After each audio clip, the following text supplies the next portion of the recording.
quero ler aqui um texto da palavra de Deus que está lá no Evangelho de Marcos, capítulo 5, versículo 35, diz assim: estando ele ainda falando, chegaram alguns do principal da sinagoga, a quem disseram: a tua filha está morta, para quem fadas mais o mestre? E Jesus, tendo ouvido essas palavras, disse ao principal da sinagoga: não temas, crê somente. Não temas, crê somente. Esse momento da nossa vida em que nós enfrentamos dificuldades e problemas e circunstâncias difíceis, adversas, e muitas vezes, de um lado, chegam as pessoas que querem nos ajudar, mas com uma visão baseada na incredulidade, que querem nos ajudar, mas com uma visão apenas daquilo que é natural, apenas com uma visão daquilo que pode ser feito pela capacidade, pelo poder humano. E com toda a vontade de ajudar, muitas vezes essas pessoas, elas chegam e dizem para nós que em função da nossa dificuldade não tem jeito, não tem condições, não há como. E isso aconteceu com Jairo. Jairo estava com a sua filha doente, e na sua demora em chegar, ela morreu. E quando ela morreu, as pessoas que eram chegadas a ele, chegadas à sua família, chegaram para ele e disseram: morreu, a sua busca não tem mais sentido, a sua atitude de estar aqui andando com Jesus, nesse momento perdeu o sentido de ser. Porque eu imagino que muitos daqueles homens que estavam ali, estavam torcendo para que Jairo voltasse para a posição em que ele se encontrava antes, de ser um líder de uma sinagoga judaica. Porque se aventurar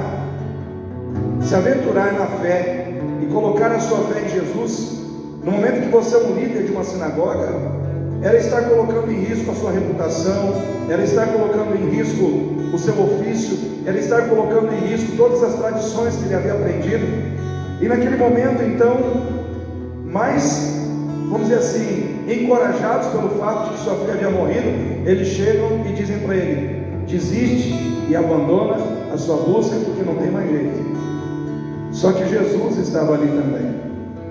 Jesus estava ao lado daquele homem, e Jesus, olhando para Jairo, disse: não temas, crê somente. Aí naquele momento Jairo tinha duas opções: ou eu me apoio na palavra das pessoas, ou eu me apoio na palavra de Deus, na palavra do Senhor. E para a alegria dele, ele decidiu se apoiar nas palavras de Jesus. E se apoiando nas palavras de Jesus, ele teve força. Ele teve força para caminhar em direção àquela situação de tragédia, mas com uma esperança no coração de que, apesar de que tudo de ruim ou de mais grave que já tinha acontecido, apesar disso, tudo poderia ter um outro rumo. E para sua alegria, Jesus honrou o que ele disse, e ele viu a sua filha morta ressuscitando, voltando à vida. O que eu quero dizer para você nessa noite com essa passagem bíblica que você conhece muito bem? Que muitos de nós, em muitos momentos da nossa vida, estamos como Jairo. Estamos numa encruzilhada onde nós cremos na ciência, nós cremos na filosofia humana, nós cremos na razão, ou nós andamos pela fé. Nós fazemos a loucura de andar pela fé, porque você acreditar que uma pessoa morta pode voltar à vida, principalmente naquela circunstância, é uma loucura. Mas ele preferiu ser um louco, ele preferiu viver a loucura da fé, e pela loucura da fé, ele alcançou um resultado extraordinário e maravilhoso, que trouxe vitória sobre a sua vida e sobre a sua casa.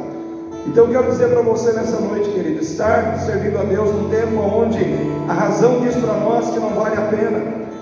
Servir a um Deus, se curvar diante de alguém que nós não vemos, se curvar diante de alguém cujas nossas mãos não podem tocar, cujos nossos olhos não podem ver. Para muita gente o que nós fazemos aqui é loucura: se ajoelhar, levantar as mãos para o céu, falar no vazio, como se nós estivéssemos falando ao vento. Para muita gente isso é loucura. Mas eu quero dizer para você, querido, é nessa loucura da fé que você vai ver milagres. É nessa loucura da fé que você vai ver impossíveis se tornarem possíveis na sua vida. É nessa loucura da fé que você vai transcender, ir além daquilo que é natural, para viver o sobrenatural de Deus.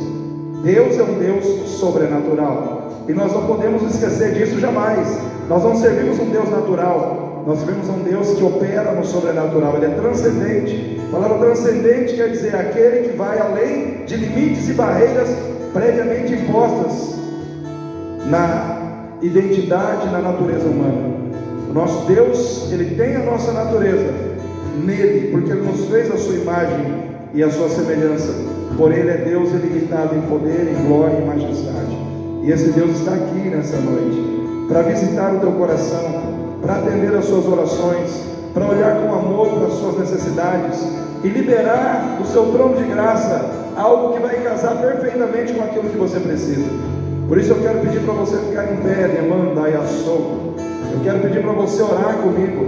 Eu quero tirar você do mundo natural e levar você para o mundo de Deus, para o mundo do sobrenatural, onde se entra pela fé. É pela fé. Feche seus olhos. Demanda e assomo de rassúbia. Alamandere vassuri micandaramachanha. Em nome de Jesus Cristo de Nazaré, papai, nós estamos aqui porque somos o povo da fé.